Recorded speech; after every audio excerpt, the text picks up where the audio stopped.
Menjadi tentara tampaknya merupakan cita-cita terbesar Lucky Cepril Saputra Namo. Meski sudah 7 kali gagal tes masuk TNI Angkatan Darat, dirinya pantang mundur dan terus mencoba.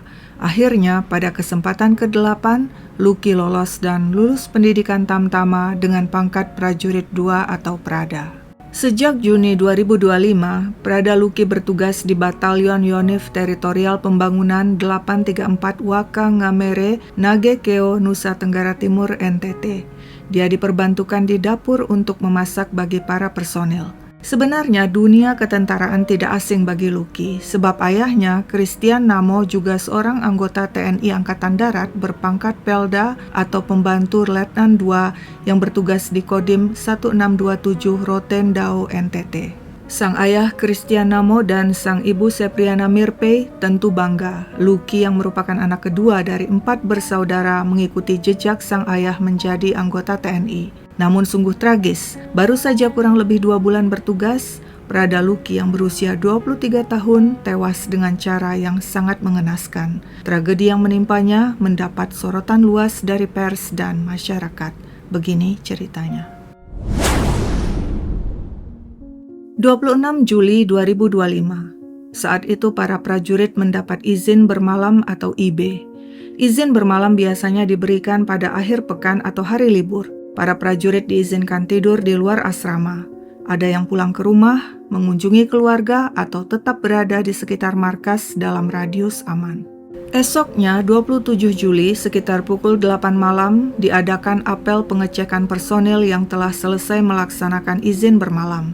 Usai apel, Letnan 1 atau Letu Ahmad Faisal selaku komandan mengumpulkan para prajurit bawahannya untuk pengecekan HP guna memastikan tidak ada yang bermain judi online atau judol. Letu Ahmad Faisal memerintahkan beberapa anggotanya, termasuk Letda Roni Setiawan, untuk memeriksa HP 6 prajurit yang salah satunya adalah Prada Lucky. Saat memeriksa HP Lucky, Letda Roni ternyata juga memeriksa hal yang seharusnya tidak dia periksa, yakni pesan pribadi Prada Lucky.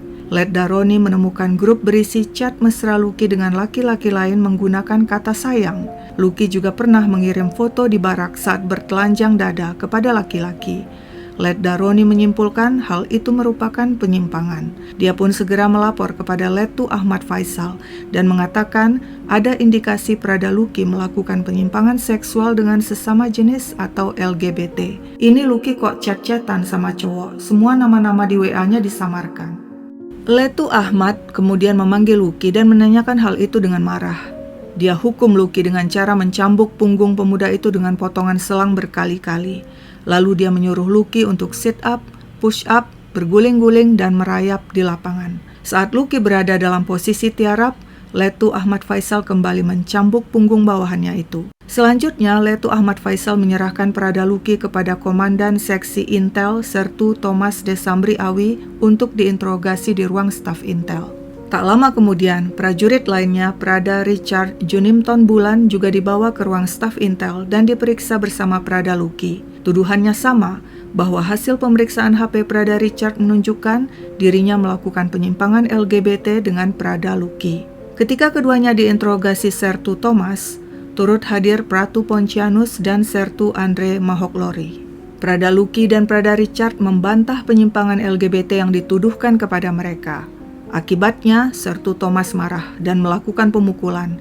Dia memanggil seorang prajurit lainnya yang juga dicurigai melakukan penyimpangan LGBT dengan Prada Lucky, tapi si prajurit itu membantah. Selanjutnya, Pratu Poncianus memerintahkan Lucky dan Richard membuka kaos loreng yang dikenakan dan berlutut berhadap-hadapan. Pratu Poncianus lantas mencambuk Lucky dan Richard berulang kali di bagian punggung dan paha sehingga keduanya berteriak-teriak menahan sakit. Sertu Andre Mahoklori juga ikut beraksi memukul dan menampar juga mencambuk punggung Lucky dan Richard.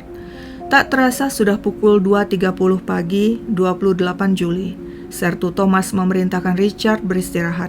Sementara hukuman cambuk terhadap Prada Lucky terus berlanjut.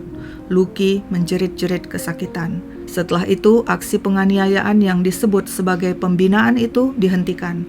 Lucky dan Richard diizinkan beristirahat dan keduanya tertidur di ruang staf Intel. Pukul 4 pagi, keduanya dibangunkan dan diperintahkan makan pagi.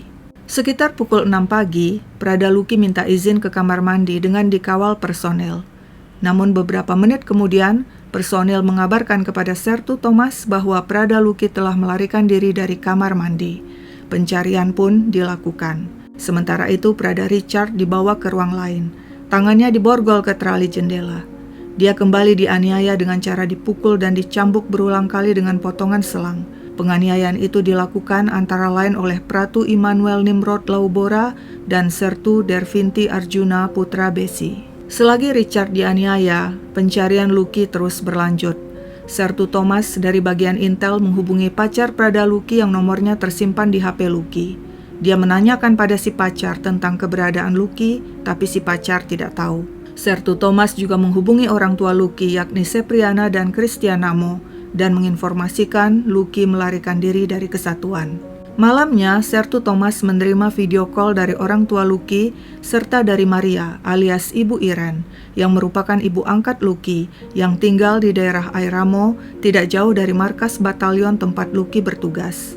Menurut Ibu Iren, Luki kabur dari markas dan berada di rumahnya karena ketakutan disiksa para senior. Lewat video call, Ibu Iren menunjukkan luka-luka penganiayaan yang dialami Luki. Sertu Thomas menjelaskan kepada Ibu Iren dan orang tua Luki bahwa luka-luka itu akibat cambukan dan merupakan pembinaan, hal yang biasa di militer serta tidak berakibat fatal. Sertu Thomas kemudian menjemput Luki ke rumah Ibu Iren. Ibu Iren mohon agar Luki jangan dipukul lagi. Demikianlah Prada Luki akhirnya dibawa kembali ke markas batalion untuk diinterogasi di ruang staf intel. Saat itu, Richard juga berada di ruang staf intel. Dirinya diinterogasi Letda Made Juni Artadana yang memaksa Richard mengaku telah melakukan penyimpangan LGBT dengan Luki. Richard tetap membantah. Akibatnya, Letda Made mencambuk hingga Richard merintih kesakitan. Sekitar pukul 9.15 malam, karena Richard tetap bersikeras dirinya tidak melakukan hubungan LGBT dengan Luki, Letda Made memerintahkan anggota lainnya menumbuk cabai dan mengoleskannya ke alat vital dan anus Richard. Tersiksa alat vital dan anusnya panas oleh cabai, Prada Richard akhirnya terpaksa mengaku dirinya melakukan hubungan LGBT dengan Prada Luki. Richard takut jika dirinya tidak mengaku, maka dia akan disiksa kembali selama 24 jam. Sementara itu, Luki tetap membantah melakukan hubungan LGBT. Akibatnya, Letda Made mencambuk punggung dan paha Luki. Tujuannya agar sama seperti Richard, Luki juga mengaku. Demikianlah penganiayaan terhadap Prada Luki dan Prada Richard terus berlanjut. Mereka juga menerima pukulan dan cambukan berkali-kali dari Pratu Poncianus, Pratu Immanuel Joko Huki, Pratu Rofianus Saleh, juga Pratu Arianto Asa, Pratu Jamal Bantel, Pratu Yohanes Viani Ili, dan Serda Mario Pascalis Gomang. Penganiayaan yang berlangsung hingga sekitar pukul 11 malam itu disaksikan oleh sang atasan Letu Ahmad Faisal, namun dia tidak melakukan upaya apapun untuk mencegah penganiayaan terhadap Luki dan Richard. Penyiksaan belum berakhir. Pukul 11.30 malam, Sertu Andre Mahoklori datang dan kembali mencambuk Luki dan Richard. Aksi yang sama dilanjutkan Pratu Firdaus dan Pratu Julianus Rivaldi Ola. Pukul 11.45 malam, turut datang seorang perwira, yakni Letda Ahmad Tarik Al-Kindi Singajuru. Berulang kali dia cambuk Luki di bagian punggung dan pantat hingga Luki berteriak-teriak kesakitan. Letda Ahmad Tarik juga memukul ulu hati Luki hingga pemuda itu kesakitan dan kesulitan bernafas dan terduduk. Lalu Letda Ahmad Tarik menyuruh Luki telentang dan menutup wajahnya dengan kaos. Lantas dia siram wajah Luki yang tertutup kaos dengan air sehingga Luki kesulitan bernafas. Hal yang sama dilakukannya pada Richard hingga pemuda itu muntah-muntah dan sesak nafas. Selanjutnya, Sertu Andre Mahoklori menyiramkan air yang telah dicampur garam dan jeruk lemon ke punggung Luki dan Richard yang penuh luka. Ini air garam dicampur lemon biar barang kalian cepat kering. Apakah penyiksaan yang disebut pembinaan tersebut telah usai? Belum. Pada 29 hingga 30 Juli 2025, penyiksaan terhadap Prada Luki dan Prada Richard terus berlanjut dengan cara dicambuk, dipukul, ditampar berkali-kali oleh Pratu Immanuel Nimrod Laubora dan Pratu Aprianto Rede Raja. Saat dicambuk oleh Pratu Aprianto, Luki dan Richard memohon-mohon, "Ampun bang, ampun bang," namun tak ada gunanya.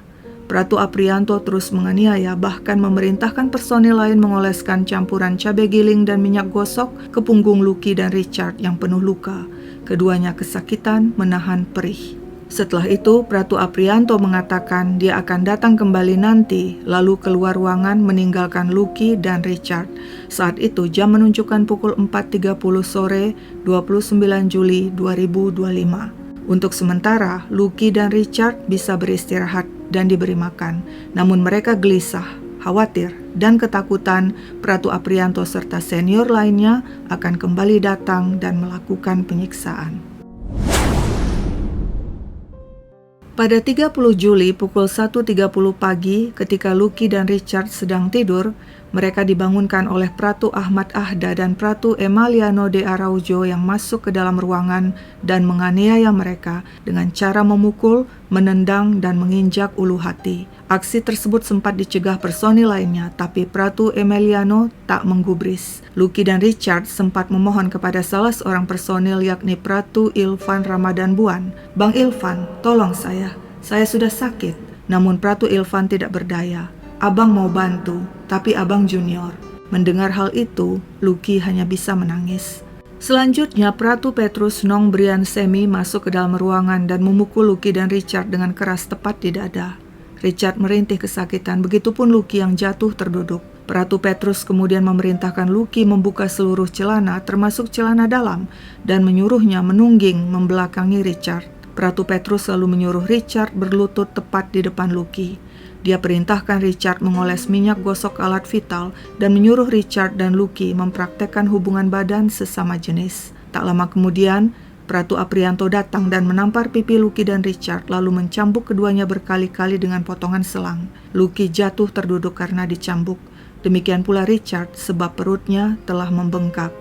Tapi Pratu Aprianto belum puas. Dia menyundut lengan Lucky dan Richard dengan sebatang rokok yang menyala. Saat penyiksaan berlangsung, Richard mencium aroma alkohol dari nafas Pratu Ahmad Ahda, Pratu Emiliano de Araujo, Pratu Petrus Nong Brian Semi maupun Pratu Aprianto Rede Raja.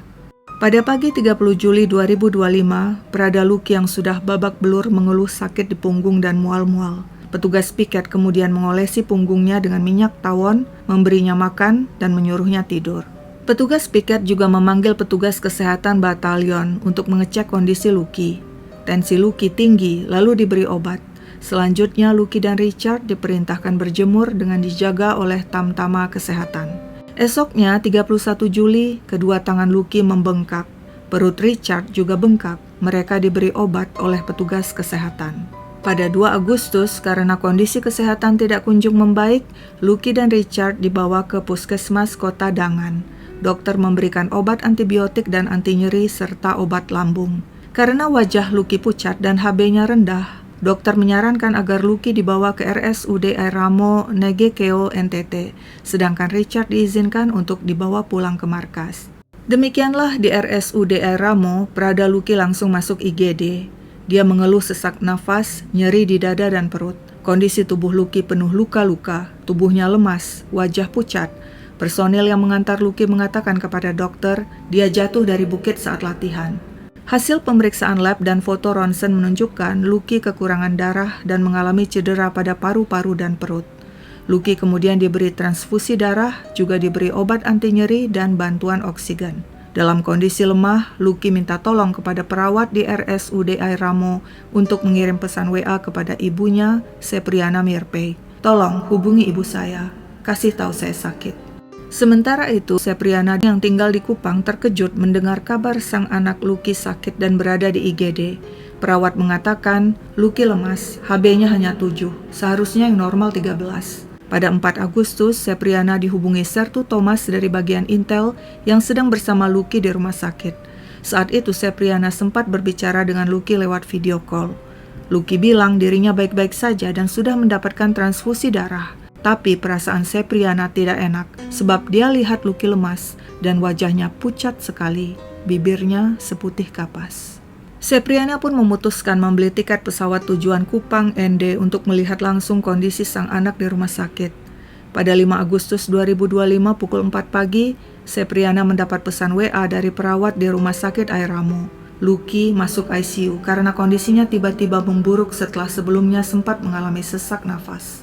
Sepriana bertanya-tanya, mengapa selama Lucky dirawat di rumah sakit, dirinya sebagai orang tua tidak pernah mendapat kabar yang jelas dari Sertu Thomas maupun dari kesatuan Lucky. Setiap ditelepon dan di WA, Sertu Thomas tak pernah merespon.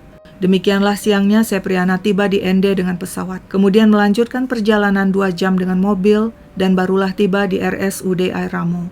Di sana dia lihat sudah banyak anggota Yonif berada di lorong ruang ICU.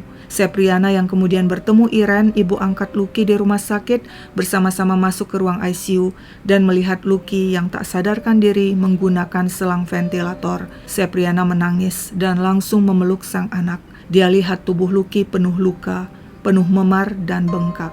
Dokter menjelaskan penyebab tubuh Lucky bengkak karena Lucky telah mengalami gagal ginjal sehingga oksigen yang masuk ke tubuhnya sudah menjadi racun. Solusinya, Lucky harus menjalani cuci darah. Tapi Lucky tidak bisa bertahan. Esoknya, Rabu 6 Agustus 2025 pukul 11.10 siang, Lucky dinyatakan meninggal dunia. Dokter yang menangani mengatakan kepada sang ibu Sepriana bahwa penyebab kematian karena banyak memar, paru-paru Lucky penuh cairan, dan Lucky mengalami gagal ginjal. Kematian Lucky yang tidak wajar langsung mendapat perhatian. Pada 7 Agustus 2025, penyidik Denpom datang menemui Sepriana dan sang suami Christian Namo. Penyidik minta agar jasad Lucky diotopsi untuk penyidikan. Namun Sepriana dan suami menolak. Mereka tidak mau lagi tubuh sang anak disakiti. Pada 9 Agustus 2025, Prada Lucky dimakamkan di Pemakaman Umum Mapolri, Kupang dengan upacara militer. Selaku orang tua, Sepriana dan Christian Namo tidak menerima perbuatan dan tindakan keji yang menimpa anak mereka, Prada Lucky. Mereka ingin kasus penganiayaan tersebut diungkap dan para pelaku dihukum seberat-beratnya, dihukum mati. 22 tersangka hukuman mati. Anak saya tidak salah. Kau bunuh. Hukuman mati. Ingat baik-baik. Sampai dunia tahu. Hukuman mati. Mereka membantah Lucky terlibat hubungan LGBT. Selama ini mereka mengenal Lucky sebagai pemuda normal, kalem, dan sayang orang tua dan keluarga. Demikianlah kasus kematian tragis Prada Lucky viral diliput luas oleh media. Hal tersebut memicu kemarahan publik. Saat itu, seperti dimuat di media online Kompas, Kepala Dinas Penerangan Angkatan Darat, Brigjen TNI Wahyu Yudayana mengungkap motif dibalik kekerasan yang menewaskan Prada Lucky. Dia menyebutkan peristiwa itu berawal dari kegiatan pembinaan prajurit. Namun menurutnya disayangkan proses pembinaan memakan korban jiwa yaitu Prada Lucky. Persidangan digelar di Pengadilan Militer Kupang, NTT. 22 orang menjadi terdakwa termasuk Letu Ahmad Faisal yang merupakan atasan langsung Prada Lucky. Di persidangan, salah satu terdakwa, Sertu Thomas Desambris dari bagian Intel yang menginterogasi Prada Lucky mengatakan awalnya Lucky tidak mengaku LGBT. Namun setelah dicambuk dan dipukul, akhirnya Lucky mengaku pernah melakukan hubungan LGBT dengan beberapa orang di luar TNI. Namun saat itu Lucky belum mengakui dia juga pernah berhubungan dengan sesama anggota TNI. Setelah kembali dianiaya, Lucky akhirnya mengaku pernah melakukan hubungan LGBT dengan Prada Richard Junim Tonbulan sebanyak 4 kali. Di persidangan, para terdakwa mengajukan pledoi atau nota pembelaan. Kuasa hukum para terdakwa ingin para terdakwa dibebaskan dari tuntutan yakni berupa hukuman 6 hingga 9 tahun penjara dan dipecat dari dinas militer. Kuasa hukum menegaskan harus dipertimbangkan latar belakang dan faktor pemicu terjadinya peristiwa. Kekerasan yang dilakukan para terdakwa bukan untuk mengambil nyawa Prada Lucky. Kekerasan tersebut merupakan pembinaan karena temuan mengindikasikan Prada Lucky merupakan LGBT. Tidak ada asap bila tidak ada apinya. Demikian menurut kuasa hukum. Namun menurut auditor militer yang fungsinya sama dengan jaksa penuntut umum, tuduhan LGBT yang ditujukan kepada Prada Lucky dan Prada Richard tidak berdasar dan tidak terbukti secara hukum. Bukti-bukti LGBT berupa chat dan foto yang katanya ada di HP Prada Lucky tidak bisa dihadirkan di persidangan sebab semuanya telah dihapus oleh atasan Lucky. Di persidangan dibeberkan pula bahwa Letda Roni Setiawan selaku komandan peleton merupakan orang pertama yang mengatakan Prada Lucky memiliki penyimpangan LGBT dan melaporkan hal tersebut kepada Letu Ahmad Faisal. Ledda Roni mengaku memeriksa HP Prada Luki untuk mengetahui apakah ada penggunaan judul. Namun saat memeriksa itu, Ledda Roni justru membuka pesan WA pribadi Luki dan menemukan percakapan yang menurutnya mengarah kepada penyimpangan LGBT karena ada kata-kata sayang di antara percakapan Luki dengan pria lainnya. Juga ada foto di barak bertelanjang dada. Auditor menganggap Ledda Roni telah melanggar privasi Luki. Apakah di barak tidak pakai baju itu aneh? Tanya auditor. Ledda Roni menjawab, siap, tidak aneh. Hakim juga menegaskan tindakan Ledda Roni memeriksa percakapan di HP tanpa izin dan membuat asumsi LGBT menjadi pemicu rangkaian kekerasan yang akhirnya menewaskan Prada Luki. Namun karena tidak terlibat aksi penganiayaan, Ledda Roni tidak dihukum dan hanya dihadirkan sebagai saksi di persidangan. Hal tersebut menimbulkan protes orang tua Prada Luki yang ingin agar Ledda Roni yang dianggap sebagai biang kerok tewasnya Luki turut dihukum. Di akhir persidangan, majelis hakim akhirnya menyatakan para terdakwa bersalah dalam kasus penganiayaan yang mengakibatkan tewasnya Prada Luki.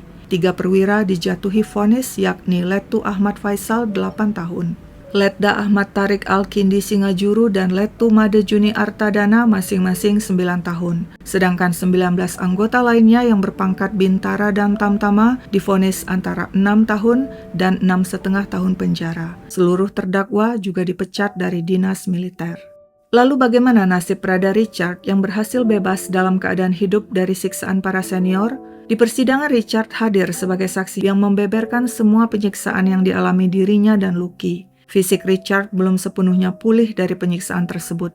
Kepada media idntimes.com pada November 2025, Richard mengatakan telah 2 kali memeriksakan diri ke dokter. Saya kencing darah sampai sekarang. Kemarin sudah diperiksa. 1 kali periksa 1 juta lebih dan ditanggung sendiri. Sudah 2 kali pemeriksaan. Menurut Richard, hal itu disebabkan karena sejumlah pukulan dari para senior yang mengenai perutnya.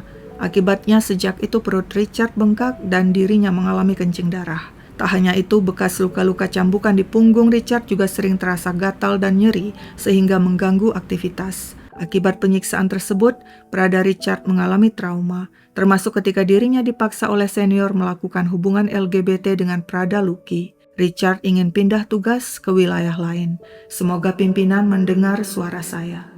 Setelah kematian Prada Luki, Panglima Kodam 9 Udayana Maijen TNI Piek Budiakto mengunjungi kediaman orang tua Luki. Sang Maijen kemudian memeluk dan mencium 2 adik laki-laki Prada Luki yang masing-masing berusia 5 dan 11 tahun dan menanyakan cita-cita mereka. Keduanya spontan menjawab, jadi tentara. Mendengar hal itu, sang ibu Sepriana langsung berkata, jangan, tidak boleh jadi tentara, nanti mati sia-sia seperti kakak kalian. Sekian dulu ceritaku, sampai jumpa kapan-kapan.